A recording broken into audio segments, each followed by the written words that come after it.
So if you follow me on Instagram, you'll know that I've been trying to flesh out my Monster High collection, and I've been scrolling through Vinted, and I was able to find one of my kind of holy grail dolls in box, and managed to get her for £40, which was incredible. So here she is. It's Luna Mothews from Boo York. And I bought her with the intention of deboxing her, so don't get mad at me, but I've already taken the plastic off because it's, I don't know if you can see, it's cracked there, and it's also cracked here. Like, I don't know if you can see, but it like fully opens, and I knew that I wouldn't really want to keep her in box with such a bad box. Like, the top was bent and it's all scuffed up on the inside, so don't hate me. Also, since the fact that I haven't unboxed a Monster High doll since, I believe, I'll fact check it, but I think 2015, when I got the Frights Camera Action Draculaura, which was my favourite doll, and I'm looking to rebuy her, but no one seems to have her in good condition.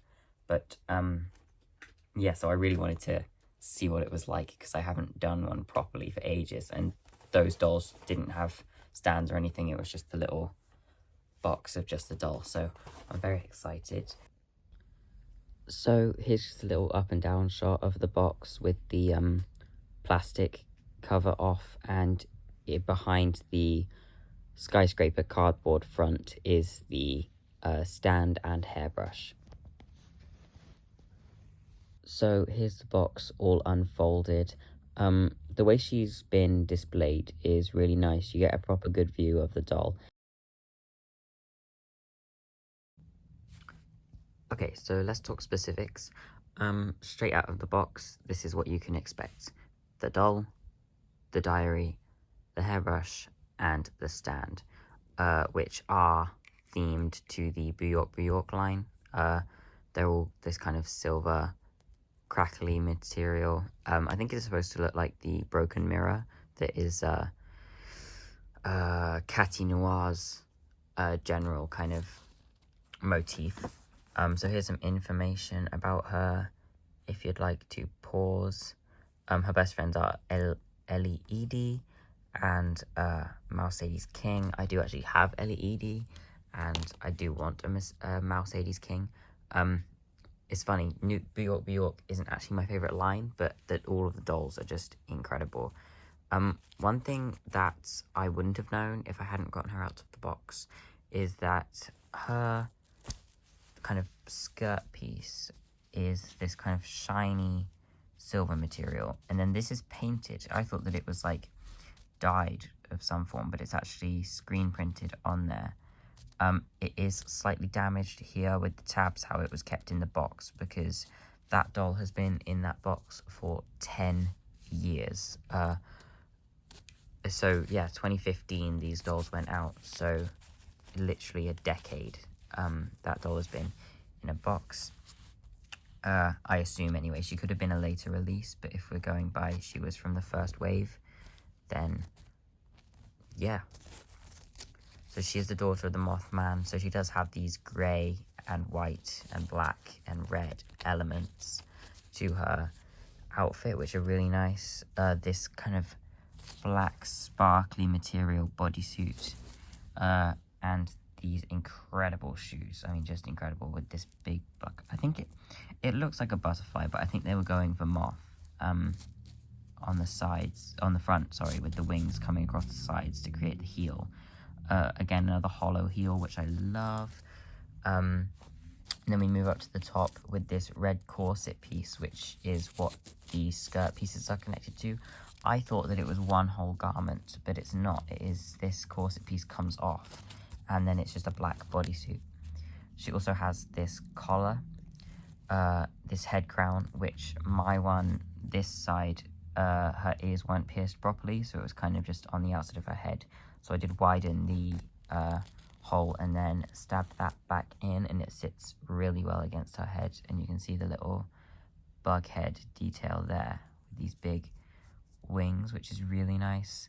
And then her antennas. She is a very pale, almost like buttercup yellow pearlescent color, which is really, really nice, especially with the flash on like this. She is just really beautiful. She's got the hexagons and really big eyes, again, to kind of pay homage to that bug-like aesthetic. And then these two, sorry about that, these two really nice black and red pigtails, which have held up really well. No glue seepage, you know, obviously no tangles because they've been in the box, but yeah, really nice quality hair. And then we have the wings, which are just really cool. These wings are actually kind of semi-posable. You can fold them down so that they're just kind of like resting while she's stood, and then you can either have them up for display or not. And then they have these eye designs on them, which is really nice because obviously in the real world, moths and butterflies do have kind of pattern to look like eyes to scare off predators, which I thought was a really nice touch. As well as this, these wings are removable, I assume for easier dressing, but also maybe storage. So this is the kind of actual wing piece, which is really interesting. I didn't expect it to look like this. And it goes really quite far down into her chest. In fact, I think it goes right through to the front of her chest, which is really interesting. And it's a really solid mechanism. I mean, these won't fall out on their own. They take a bit of a, you know, pop. You can hear them pop into place and click out. So I will be undressing her and showing you her body sculpt and all of the original individual pieces of the garments. Okay, so here are all the individual pieces. We'll start with the shoes. So they're both the same, so I'll just show you one. They are these really nice silver tone. They are kind of asymmetrical up at the top, which is really nice. And then, as I say, with the butterflies, and then crystals actually behind the butterfly wings. And then all of this kind of trail is actually more butterflies going up the shoes, which is really nice. This is the kind of neck, kind of collar, shoulder piece going on. It's really nice. It has these two darts at the top to kind of wrap around her shoulders, and it fits over the wings very nicely as well. And it really pulls together the outfit with the black bodysuit. This is the bodysuit. It's really cool. I didn't know she was wearing a bodysuit. I thought it was like a shirt and trousers. So this is really interesting.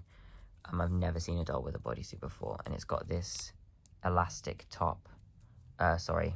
It's a plastic top, which keeps it stuck to the chest of the doll because there's no straps, which I thought was really quite a smart idea.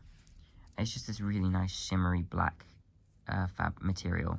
It kind of reminds me of the wings of a moth in that kind of shimmery nature that a lot of insects just naturally have. So I really enjoyed that. And finally, I'd say the kind of main piece of the garment is the corset skirt situation.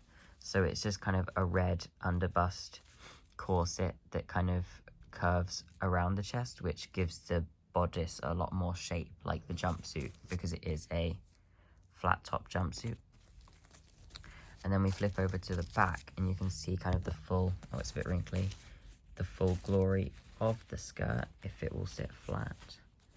And it is actually supposed to resemble moth wings, and it has the Monster High skelet here, and then these kind of red motifs along the grey and black outer edge. And the skelet is actually the original sparkly silver material, and then the rest is screen printed on there. And I just think it looks really nice. It's really effective, and the symmetry is really, really nice. I also think because they had the opportunity to just make it a simple skirt and it would have looked really cool anyway, but the fact that it separates really makes it look more like wings, which I really appreciate. It's a very nice touch. So moving on to the actual doll herself, here she is. One thing that I think anyone will admit about Monster High is that no one will beat them when it comes to body sculpts.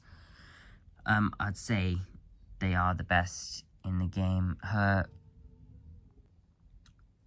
her body, although it is a different material to the head, with the head being vinyl and the body being solid plastic, it is still that beautiful kind of pale yellow colour, if it will focus. It doesn't focus if I get too close because it's so shiny, but it is really shiny in person. I think they've kind of run the plastic through with a lot of mica powder. It's got that kind of pearlescent effect.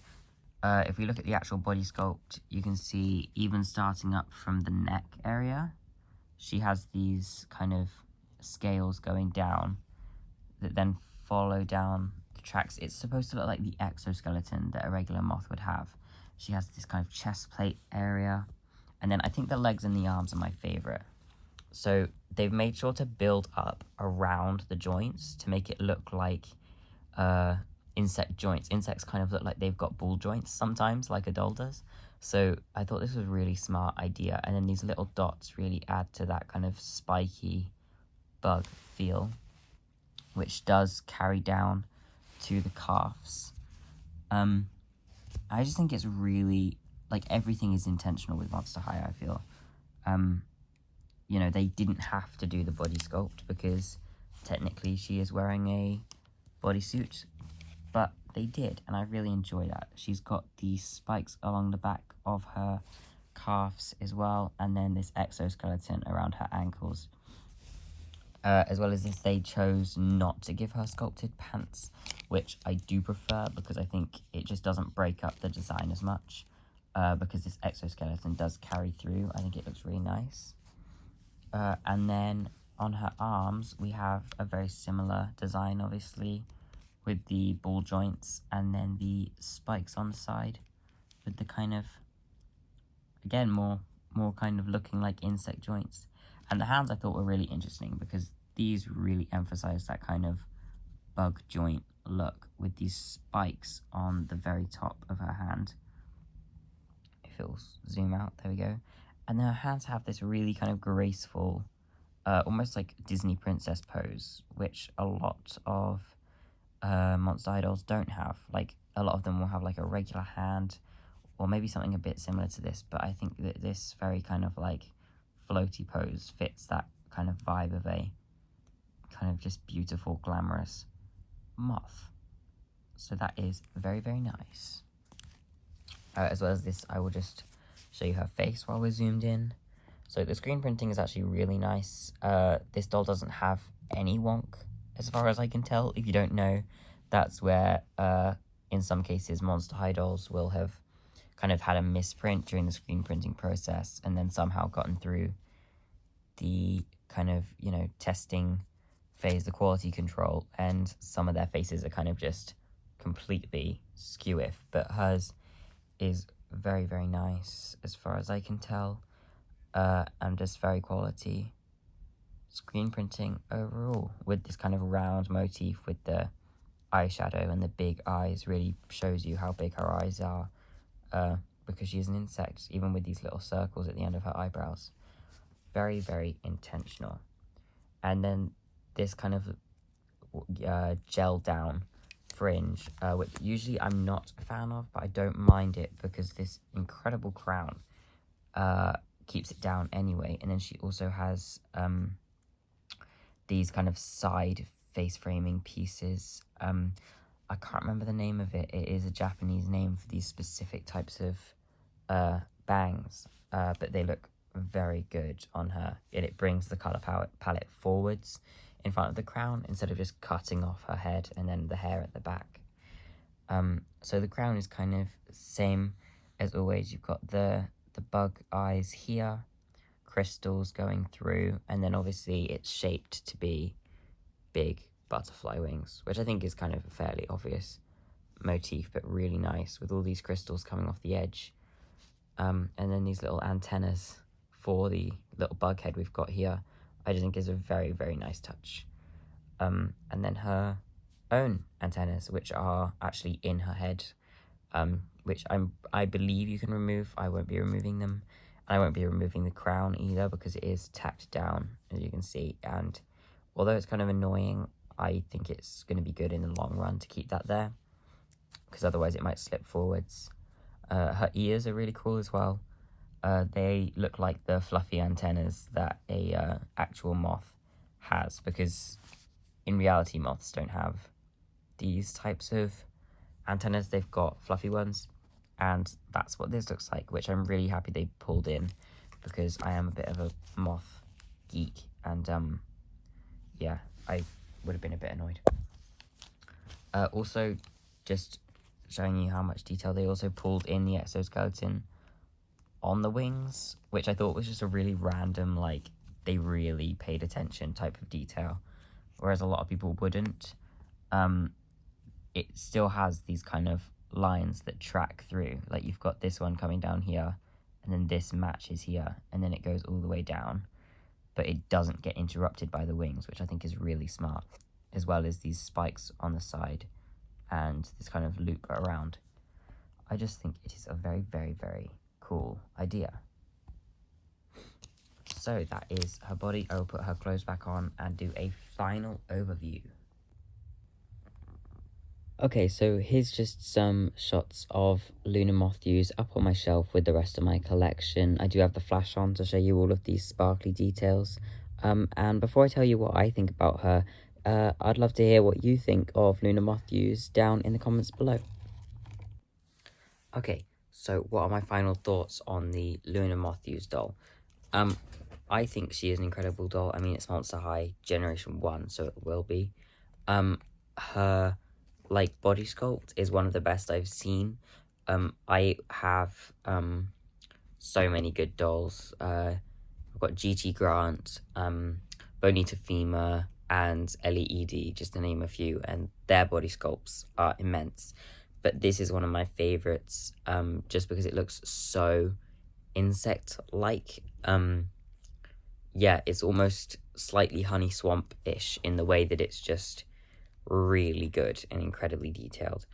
So I really like that. Her outfit is better than I thought it was, just from pictures.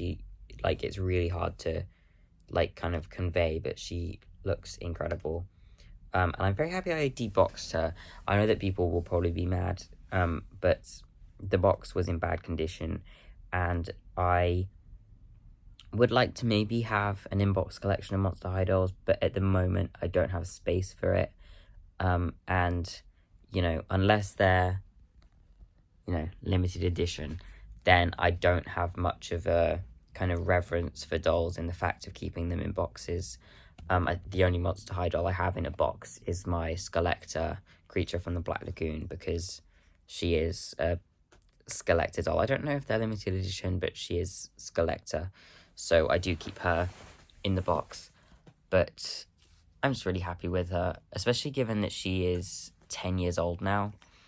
You know, she's only 7 years younger than me, which is really weird to think, but she's just brilliant, and I'm very happy with her.